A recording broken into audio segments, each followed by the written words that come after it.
उल्लू बिना आवाज किए कैसे उड़ सकते हैं? बहुत कम प्राणी ऐसे हैं जिनके विषय में इतनी मिथक और रहस्यमयी कथाएं हैं जितनी कि उल्लू के विषय में पाई जाती हैं। मृत्यु व आपदाओं का सूचक यह पक्षी बुद्धि व विवेक के चिन्ह के रूप में भी माना जाता है।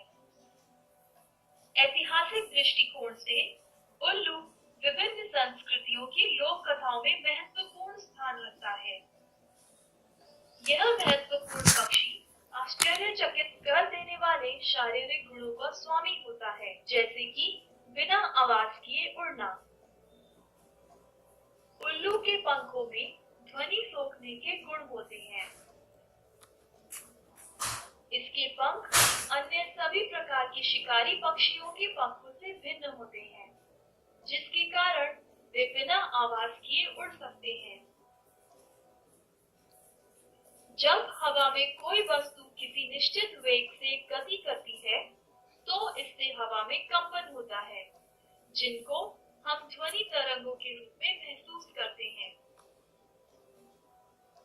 यदि हम एक निश्चित वेग से हवा में बिना कंपन किए गति करना चाहें, तो हमें हवा में किसी भी प्रकार की दबाव तरंगें उत्पन्न होने से रोकनी होगी। उल्लू ऐसा ही करता है क्योंकि इसके पंखों पर छोटे छोटे बाल होते हैं, जो दबाव तरंगों को उत्पन्न होने से रोकते हैं। उल्लू के पंखों पर पाए जाने वाले छोटे छोटे बालों द्वारा उत्पन्न हलचल से हवा का बहाव छोटी छोटी लहरों में विभाजित हो जाता है। अतः एक बड़ी दबाव तरंग उत्पन्न नहीं हो पाती और हमें ध्वनि का एहसास नहीं होता। यूरोपीय जहाज निर्माता एयरबस व साउथहैम्पटन विश्वविद्यालय उल्लू की ध्वनि रहित उड़ान का अध्ययन कर रहे हैं, ताकि वे इसके द्वारा अपने हवाई जहाजों की ध्वनि को कम कर सकें।